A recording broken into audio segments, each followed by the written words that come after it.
Hi Sag, welcome to your quantum reading. This is for Sagittarius, Sun, Moon, or Rising. As always, welcome to my cross watchers. Cross watcher, you could be dealing with a Sag. The message could be for you, so feel free to take it however it resonates with you and your situation. Keep in mind that these are general and timeless readings. If you're wanting to book a one-on-one, my website information is down below in the description box. Just go ahead and subscribe your email there. That way you'll always get an email notification every time my availability opens up. You can also find me over on Instagram. That information is also down below. Just keep in mind, I've got some scammers out there, and my only accounts, my only links to anything are down below, nothing else. The only place you can see my services are through my website, which is also down below. Nothing else. I will never DM you. I will never ask for money or readings or anything like that. So please report and block if anything like that pops up, okay?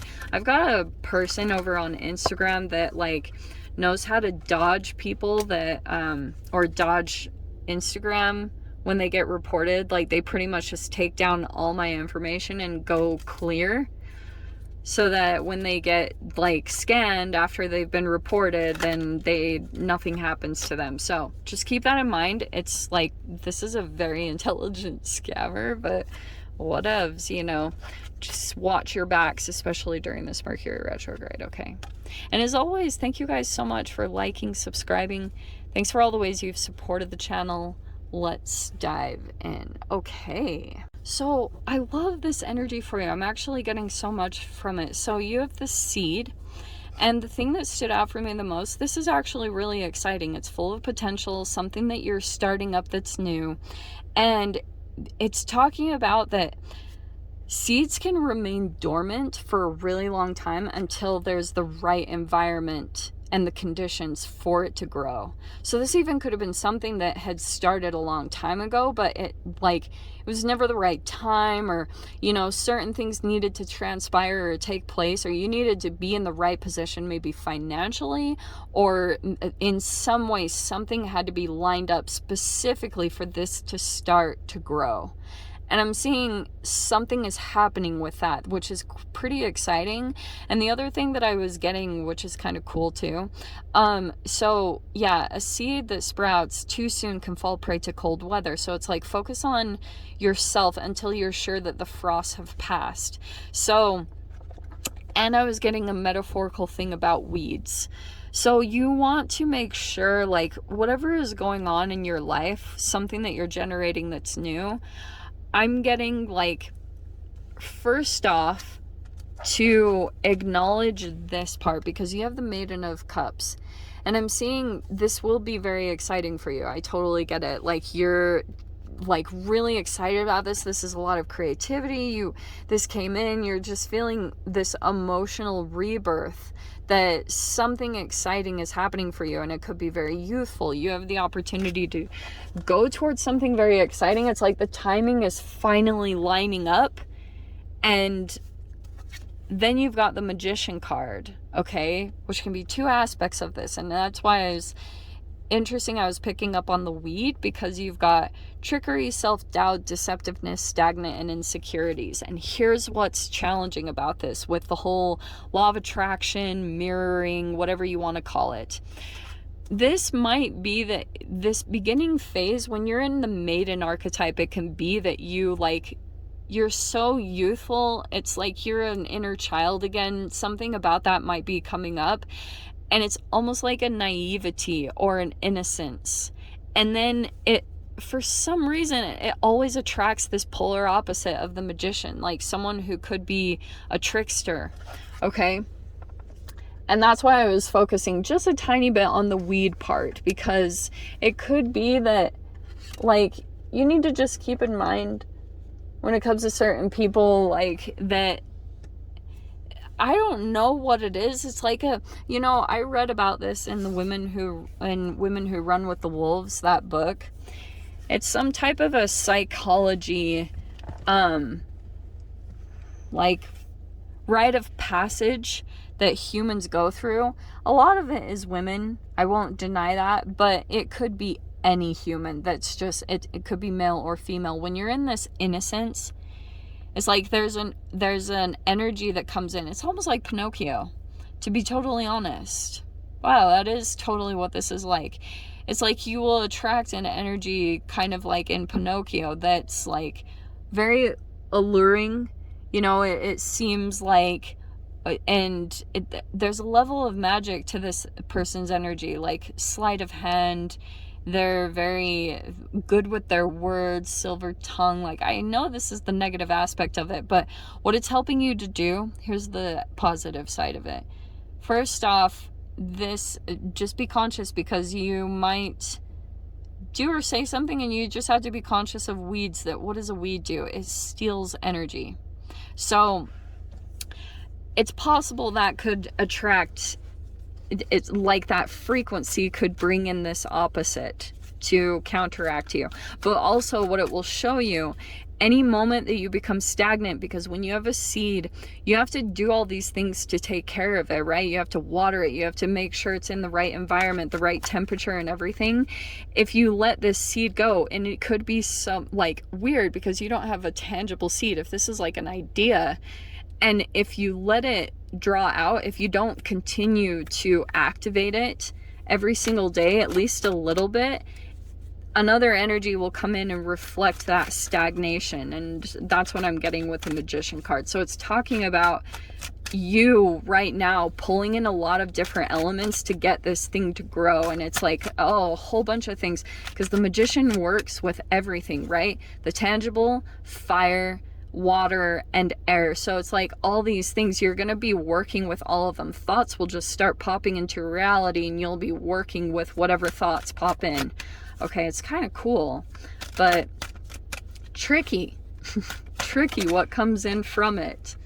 Yeah, Knight of Pentacles.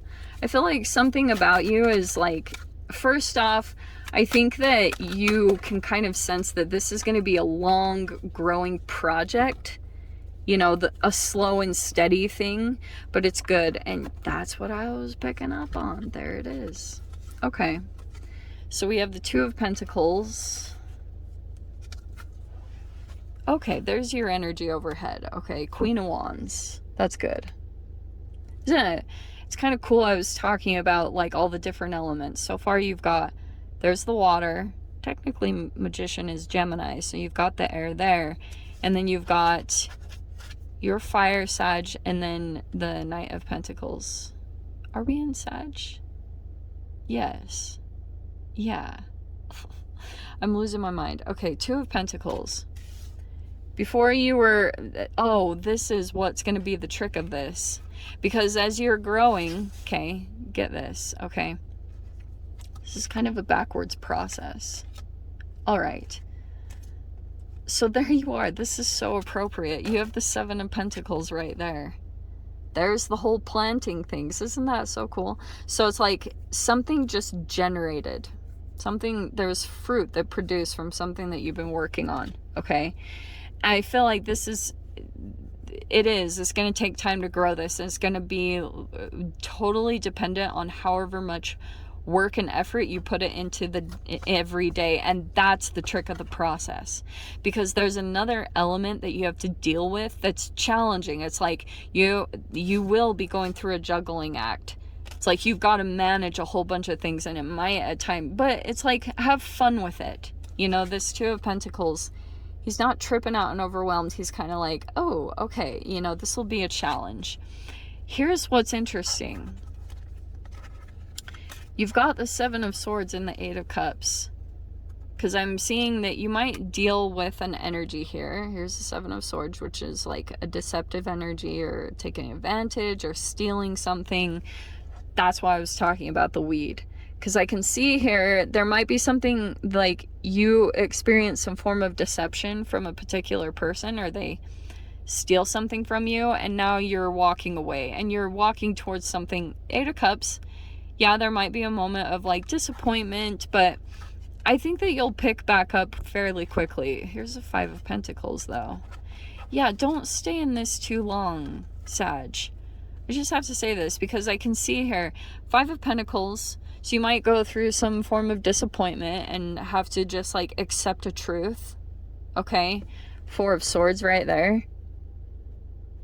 But I can see you'll pick yourself back up. But the Six of Cups, okay, let me talk about how it's connected to this whole reading, especially with these specific energies that are going on right now. Because like we say constantly, Mercury and Pluto are in retrograde, and Pluto can pull something up to the surface. And you will feel some thoughts or emotions that are connected to your past. And so what this is talking about, this could be a rejection or abandonment that you either experienced from someone or that you did to someone. And it's not always easy when you feel like it was something you did, okay? That sucks. But that's what I can see is kind of happening here, is like it's pulling something up to the surface, whatever this is, and it was a blockage to you because there was something that was affecting your like ability to move forward, and it was something that happened in your past, and it also has been affecting your ability to connect properly to energies. Because I'm seeing what's been happening for you, Sag, is like you attract these really interesting energies with the Magician card that are completely like out of character from like you. I don't know if you've noticed this might not be for all of you, so I apologize if this is not right on. But what this is showing me with the Maiden of Cups and the Magician is that you've been attracting these energies that you've been like, why am I attracting this? Because, you know, it's law of attraction, and it's tied to that Maiden of Cups. That's a very youthful energy. So that's why I talked a lot about your childhood or soulmate connections, or even childhood siblings or best friends. It's memories tied to that. And I'm seeing that that has somehow affected your ability to connect with people in this current time space reality. So Queen of Pentacles is your final outcome, which is amazing. And what I'm seeing here is there's an upgrade. Oh, shiz, yeah. So look what you're going to have to deal with. Look how cool this is. So, remember I was saying it's like a rite of passage, almost psychologically, when the Knight of Pentacles, so here you are in this energy where you've been searching for something and maybe quite guarded while you're on this path, which is why the Knight of Pentacles has armor on. Because while things feel a bit unstable in some aspect, maybe monetarily, it could be because there's a big money aspect coming in this corner. It's showing that like you could be in this process of building a foundation, and this is totally how it is. When there's an aspect of you that doesn't feel completely secure financially or in the tangible, energies will come in and kind of highlight that. So it's talking about that this Seven of Swords, this is like all reflective of where you've been at. Maybe they could be your own fears. You know, your own fears can totally manifest, like self-fulfilling prophecies, all that stupid stuff. But that's what it's showing me is like, the more that you're coming into higher vibrations, which is the Queen of Wands, you're at the top, like confidence, feeling attractive, like the more that you're activating certain energies emotionally and in your confidence, it's gonna pull up things from the surface. Whenever you go into a high vibration, it pulls up a low negative one. I don't know what it is. It's very interesting, but that's what is going to come up here as you're transforming into the Queen of Pentacles. So it's like you are going to up level. Okay, there's no doubt about that. It's just like there's something from your past that's almost like unresolved. And so this really is helping you, believe it or not. It'll suck. Like the pain that you feel from it, yeah, that'll be there. No denying it. Allow yourself the time to heal, feel it, let all of the stuff from the past become integrated into the present. And I'm seeing you'll kind of be right back on track. Just don't let yourself stay in that energy for too long or pass blame. Accept responsibility as much as possible. Accept your part in creation, because seriously, that is like the maturity of energy that's needed to put you into the Queen of Pentacles. Sorry if this doesn't make any sense, but that's literally what I'm seeing here. This Three of Pentacles is kind of like you've got a foundation now for yourself in some form, and very educated now from this experience. Now you're very, like, fully aware. You have a lot of knowledge that comes out of this. That's the positive thing. It's just going to teach you another lesson, okay? So let me dive into the extended. I'll see whatever else wants to come out. If you guys want to join me over there, of course, feel free. Go down below, click on the Vimeo link, and I'll see you over there. But Sagitt, this is where we leave things. I'm sending you guys so much love. Wishing you all the very best, and I'll see you in your next reading. Take care.